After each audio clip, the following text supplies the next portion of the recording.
How have you been? How's everything? Pretty good, pretty good. You are my last interview and I still have a voice, so I'm so glad because the promoter Nathan, he's doing a great job, but last night I had no more voice. After 10 interviews, it was gone. So yeah, so I'm good. And we just had a great gig. My first real festival in 1.5 years in Belgium, the Alcatraz Festival. I don't know if you've seen it, they streamed it as well. And it was awesome. And the fans were on fire and we were all, so energized. And I just came back from Belgium, so I'm in Europe, but I'm hoping that we can play all these upcoming shows and festivals and tour and then coming to the States soon. And so I hope everything will kind of be back to normal, but here in Europe numbers are going up, so we'll see. Yeah, same here. This is our second chat during this crazy pandemic time in the world, and you had just done the drive-in shows when I last spoke to you, so it's funny that we're kind of circling back now. Congratulations on Alcatraz. I did see quite a bit of it live during the weekend, and it was wonderful looking, and it seemed like they did a really nice job. It was a little scary seeing like 100,000 people, but only as Europe knows how to do, they put on festivals and they do it well. Yeah, and I thought the theme was so great. They built a stage. We played on the prison stage, and it was called Alcatraz, the festival. And then they said, welcome inmates, and 2 more days till you get arrested. And then you were charged for too much metal. And it was great. Everybody had a great time. And I think everybody who went to the festival, they had to get either like the test or like the vaccination pass, so I think it was pretty safe, and people definitely had a great time. And before we just did some it was not drive-in shows, but it was like something similar. It was called beach chair shows, and and there were like a big venue, open air, and they put beach chairs so people could sit there, like 2 people could always sit there, have some beer, rock out, sing along. Usually they were getting up after one song, and so we just did it. We did a few of them, so everybody was in good shape. We were rehearsed, so the Alcatraz show, that was like we were flying. It was like it was good too. So it was always practice, and I think the fans had a lot of fun too. It was just a little bit more work, to reach them because they were far away. But I think everybody was on fire and enjoyed it big time. And I think sometimes it's good when you work a little bit harder. Your chops are up, and it can't hurt. So yeah. Well, you are certainly one of the greatest performers ever in our genre, in any genre, and I'm really happy. Again, I'm so pleased that you got to do a festival and perform again. That's where you belong, the stage. And I'm really excited about this Triumph and Agony live record. Obviously, a lot of people remember the final studio album of Warlock, and there was kind of an exclamation point on a really great career there before you went solo. And this live album's amazing. I've been jamming it out, and you sound fantastic, and it's really. What a really wonderful release. I know that you're kind of focusing on these really special projects now with your record label. So I'm really excited to hear about this album. Yeah, actually. And because Triumph and Agony was released originally in 87, and it brought back so great memories. And I thought, I really want to keep it old school. And you can even get it on cassette. I know nobody has a cassette player, but it's maybe cute to put it on your shelf. And there's a figurine, the Warlock hugging me.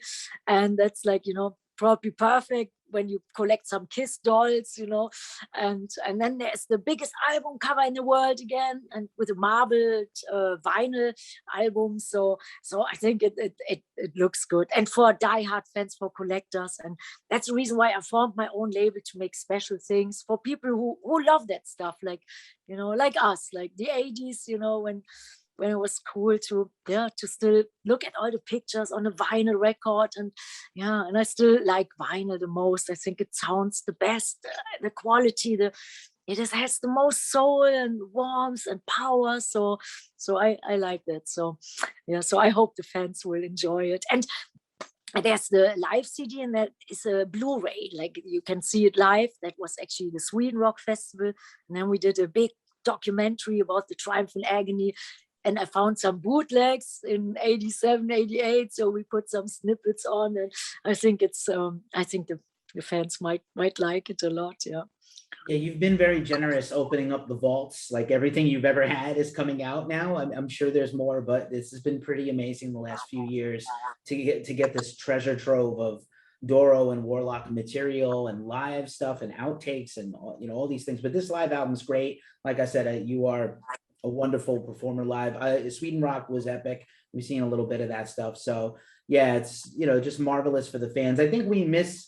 I like these live streams, but it's not the same as being there. And nothing can replace being there. But a live album, I think ever since Kiss in the mid-70s, a live album has been like a really good stand-in, not just like, oh, did you remember that live show you went to? Listen to this. Or if you've never been to a show, and I still think there's going to be people who are coming of age now who have not been to a big festival or a big show, or maybe have not seen you somehow, they will now want to come out and see you after they hear this. Yes, I think, and honestly, live, I think no studio record could ever have this quality and this energy, because when you're in front of the fans and the fans singing along and everybody has this great energy, boy, there's so much magic. I think you can't even force it in a studio situation. It's not the same. Like live, I think I can always sing 10 times louder, 10 times more powerful, when people are getting excited, oh, there's no stopping. And in the studio you try, but it's not, you can't reach that level of excitement, of energy, of magic. So, and it was such a treat to play all these songs. We always play like the highlights in every show, every set list, but we played for the first time the whole album in its entirety, and some songs we have never played. Wow, they came to life, like for example Make Time for Love or Kiss of Death, and we never even rehearsed them, and it was so nice. We thought, wow, man, they're real treasures, and and it was really cool, and I had so much feeling. And yeah, and it started actually last year when I did the best of the Magic Diamonds, and I started out with, I told you, 20 songs and 30 songs and 40 songs, and it was 56 songs.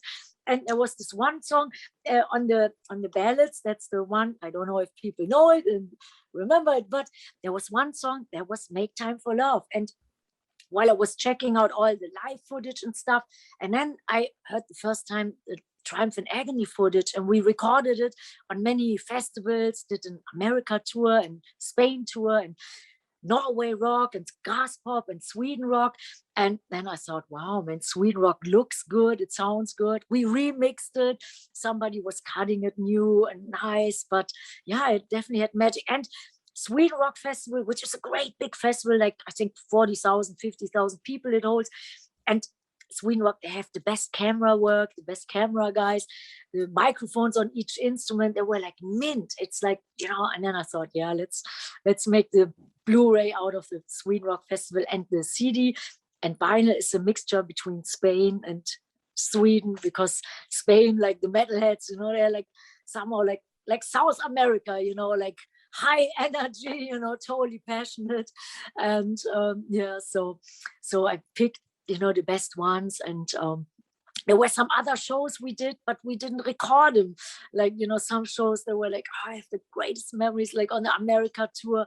And but Sweden Rock was perfect to work with it and fiddle around. And yeah, and in the lockdown, usually I tried to work on a new album, but then everybody was like travel restrictions and lockdown. So the guys in the band, we couldn't meet in one studio. And the Triumph and Agony, everybody could fix their little parts, in their home studios. So it was perfect. And that was the, stuff I did, the last 6 months and stuff. And anything to keep busy with right at this time. Let's be as creative as possible. We'll wait for that new record. Your wonderful career continues, and I'm sure you'll get that new record from you in 2022 or 2023. We'll still be here, so hopefully this thing will be over by then. But yeah, it is really a great testament to the band also, and yourself. I always like to talk about the band, as do you.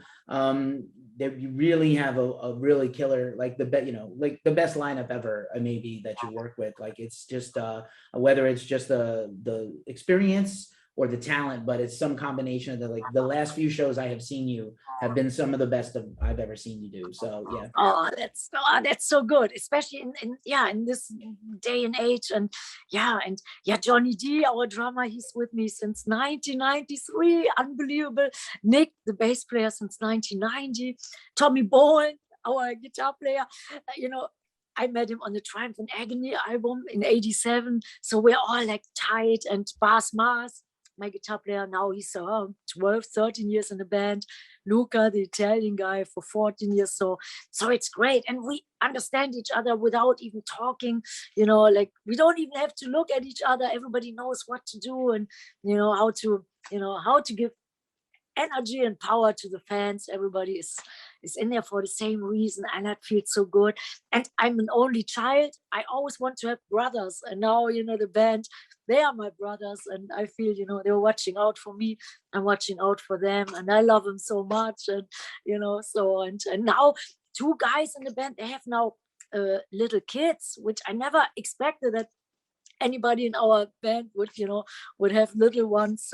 So we are making sure the next metal generation will come up, and so yeah, I'm really happy and really grateful, and being surrounded by good people, especially in hard times like now, that's priceless. And Yeah, we talked about that before, that you really go out of your way to create a family environment, and then business is very tough. Like I'm fond of saying it's not the music friendship, it's the music business. But on the other hand, you have been a person I know that like how you do your dealings socially. You were saying last time about that you love to throw parties, but you don't party yourself, but you take care of everybody else. So I think it's really cool that that's still very important to you. And yeah, you don't even if you don't have a big blood family, you have your friends or your family, your band is your family, your organization, your team, that's your family. So it's really and the wonderful. The fans, that's the people that I love them more than anything. They're closer to me than my closest friends, because through the love for music and metal, and their heart beats in the right place, and I cannot even connect with people who don't enjoy metal or who don't love music. There's nothing to talk about. And then I was like, oh my god. So even though I love them, but there's something to be said about metalheads, or when you're connecting, that's a level that's like, wow, I think that's totally sacred. Yeah, we need to keep fostering that. And especially I think this time in the world is, made people appreciate and maybe even miss. I not only the Alcatraz festival footage, I saw Bloodstock just happened in the UK. They got that festival back. So it's starting to come back. And I think you're seeing the fans very ravenous to go to shows and get festivals back as safely as we can, Yeah, absolutely. Yeah, Bloodstock, I played it a few years ago. Oh man, it's an awesome festival too. And yeah, but I tell you, when we planned for this tour, like last year, everything seemed okay, and this year, so many clubs, they went out of business. Some promoters just gave up, which is totally understandable. So man, I wish everybody the best. And yeah, we're definitely here to to do what we love, to do what we do best. And yeah, but I know it's tough, man. It's tough. And yeah. So I feel I want to give out even more energy, because now is the time, like so many people are sitting home, feeling really like they're depressed and stuff. And, and I thought, man, I'm so lucky. I can go into the studio every night, work on stuff and make people happy. That's always in the back of my mind. They're always the fans, when I think, oh, this mix is great. I can't wait till the fans will hear it. And then it was so weird when I did the Triumph and Agony live. Here was a total lockdown in Europe and in Germany, and you weren't supposed to be out in the street. Like everything was like closed, like you couldn't even walk on the street after 8-9 o'clock. And I was always working at night, and then I drove my car when the studio session was over, 4-5 o'clock in the morning, and I got stopped by the police so many times, and and then they were really like, I said, what are you doing outside? And I said, well, I was working. And I said, yeah, what are you working on? And I said, well, you know, record and music. And then I showed the little album cover. I had like a little mock up. I said, and I said, oh, we are. And I said, yes, oh, we are. And then they let me go. But so many times, and it was so unbelievable. In the studio, everything was, you know, loud, exciting. I saw the live footage and stuff, and then I walked outside and it was a ghost town. Nobody was there, and it looked like a, you know, it looked like a scary movie, like a zombie movie. And it was, man, it was unbelievable. Then I was so happy, and I thought, oh, I'm so glad that I can still, you know, do some work, you know, and work on, you know, on stuff what I love and stuff. And so yeah, so this is coming out in September, and I can't wait till the fans will hear it and see it. And you know, and I think it yeah, I think, you know, you can always put it on when you want to have some, you know, empowerment and, you know, feel some good energy. And yeah, and it was always my favorite record to Triumph and Agony. I was like, you know, so many great memories are connected with the time, like 87, 88, when metal was so big, and Headbangers Ball was still going on strong. And, you know, we did all these videos, like first video, All We Are, which, and it was an experience. It was my first time in LA. And we had a great video producer, Mark Wessica was his name. He produced many videos for big metal bands. And then I was on the movie on this video set, and it looked like a movie. It looked like a Steven Spielberg movie. 150 people running around, you know, and it was like, wow. And you could really feel, man, that could be something. And then, yeah, and then it was played like in and out by all these video channels, and I miss that sometimes. And all the magazines and all the photo sessions and stuff, and you know, everybody was like working hard to make something really cool. And I thought, yeah, you know, so I wanted to bring back great memories, and you know, And you did, and you did. Even the Metal Queen gets stopped by the cops sometimes. It's an amazing story. And luckily they let you through. Yeah. And of course your music would be the thing. Of course, people know the music, even if you know, they maybe didn't recognize you or something. But yeah, you don't they know you're a national treasure? Come on. You know. oh no, not everybody, and not everybody is a metalhead. I'm know. afraid to say that, but you know, but usually everybody kind of knows, or has a friend or wife or brother who are metalheads, and you know, so and sometimes when I went to America on the border, I showed, you know, my green card, my passport, and I said, "What are you doing?" I said, "Well, music." I said, "Really?" And then, you know, and then somebody in the back said, "Oh, we are." And then I said, "Okay, is that your song? Sing it," you know. And many times on the border, I had to sing "Oh, We Are," and then the whole room, people were singing "Oh, We Are." I said, "Oh my God," you know. And then they let me in, and you know, and yeah, sometimes it's funny. It's funny. And when we played in Belgium, the Alcatraz Festival, last song in our set is usually All We Are. And there was a little girl crawling on stage, and she was so fast, all the security guys, you know, the big hitters, they couldn't grab her. So she came on stage, and then she wanted to sing All We Are in my microphone, and she was belting it out, and it was so cute. And I think she was maybe 5 or 6 years old. And then she whispered in my ear, "I want to become a drummer." And I thought, that's awesome. So I thought, that's so cool, you know. And yeah, and that song, it makes people, I guess it makes people happy. And when you have a couple of beers, that's even better. When everybody's singing out of tune, oh, that sounds the best, you know. It's like, you know, it's really pure fun. And I like when 20,000 people clap wrong. They clap off beat. Just makes me laugh. For some reason, it makes me laugh. I don't know. It's probably not cool, but yeah, you've always been an inspiration, and that's awesome to hear. Like the next generation or future generations of musicians are following you still. So that's wonderful.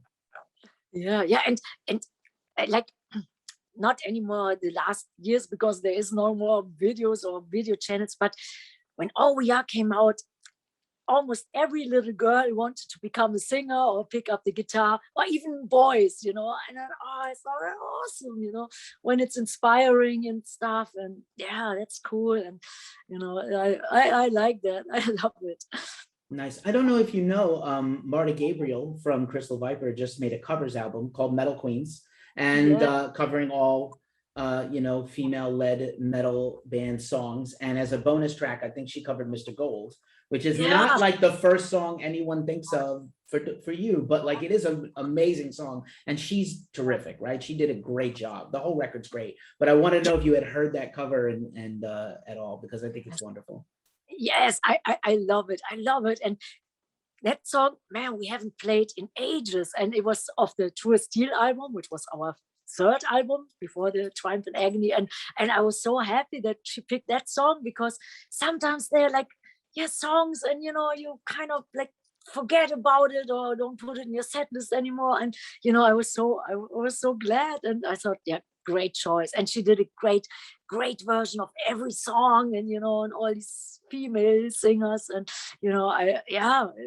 excellent idea, and made me feel very good too. And and Mr. Gold, wow, that was actually a nice song. And that record was actually not easy to make, because we had great demos, all the songs were there, the True Steel album. And then like the music business people, the record company said, well, you have to make it much more radio friendly. You have to mix it again. It has to be more polished, more pop. And we thought, oh no. And, and she kept it more towards the demo version. I love that. So, yeah. But now looking back on it, I still love that album. But, sometimes, things can get so intense, and these little nuances, they're suddenly super important, blown out of proportion. And even the word make it more commercial and make it more radio friendly. That's not cool. As metalheads, you don't want to hear that. But of course, the record company want to sell big time records. So there's always like, you always have to fight to, for your ideas, for your songs, every step on the way. And, and I learned to never make too many compromises, because then, then it's not pure anymore. And metalheads, they need something honest and pure and straight, and, so that was so great when I came to New York, and really everything fell into place. And then suddenly I felt totally free again. There was no more pressure. We could just do the Triumph and Agony album. Nobody knew about it. And then when we delivered it to the record company, everyone said, wow, that's awesome. And I felt really free, and, and it was very supportive by all the people who were working on it. Everybody said, yeah, do your thing, scream, I said, really, can I scream as loud as I can? Yes, and then one song, that was really cool. There was one song I wanted to have a lot of power, because I want to scream my butt off, and it was Touch of Evil. And, I told my manager at the time, I said, well, I need, something special with like lots of power and stuff. He said, oh, I think I will have a surprise for you. And I didn't know who or what it was. So next day I went to the studio. It was the Power Station studio in Manhattan, and Cozy Powell was there. And Cozy said, hey, Doro, you need some power. And, I said, oh my God, I said, yeah, we have this song, it's called Touch of Evil. Can you, play like, like there's no tomorrow. He said, oh, no problem. So he was playing that song Touch of Evil and did a great intro, and everybody was standing, in front of him, like jaws dropped, it was so powerful, so much energy. And then the next day I went in to do my vocals, and I was screaming like, I was screaming like unbelievable. And suddenly there was a ball of lightning coming into the studio. There was a little window. It wasn't open, it was closed, but still the ball of lightning came in, made a round, everybody got scared. I was standing there, and that thing, thank God, nobody got hit, because you would die immediately. They're so powerful. And then it went out the window again. So it made a round, and then everybody said, hey, Doro, let's go home. I don't know what you did, but with that scream, there were probably energies like, we don't know if that's right. And then we all left, like everybody, just like took off. And next day we went in and, listened back, and then we said, okay, that's a keeper vocal. And then everybody said, I don't do that scream again. Who knows what will happen. So that's the scream from the lightning ball, and on top of Cozy Powell's power. So yeah. So just Cozy great was amazing. Cozy was great. Yeah, that's Yeah, what, that's a wonderful story. Thank you for sharing. So yeah, we have this record coming out in September, and then we'll see what happens with the rest of the world. Hopefully you continue to work on new music and come out with more stuff, or maybe hit the road in 2022 and continue to perform Triumph and Agony. That would be cool. Or go back to, the rest of your catalog, which is many, many, many things. So, many songs. So you have a lot to choose from. So yeah, we look yeah. forward to getting you back, get back to America when you can, and keep being safe, because that's all we can do in the meantime is just take care of ourselves and keep our spirits up. I love your energy and your positivity. It's definitely rubbing off on me. I really appreciate it. Oh, thank you so much for your kindness and for your super, super sweet, kind words. I appreciate, and I had a lot of fun talking about all these, yeah, all these crazy stories. And yeah, and I hope I see you soon. I see all the guys soon and on tour and on all these gigs. And yeah, life is what I enjoy the most. So I miss it so much. And we will be on fire when we come and play. Then it will be, yeah, it will be awesome. So yeah. Awesome. Doro, thank you so much for hanging out with Ghost Cult. It's always a pleasure and an honor. Thank you.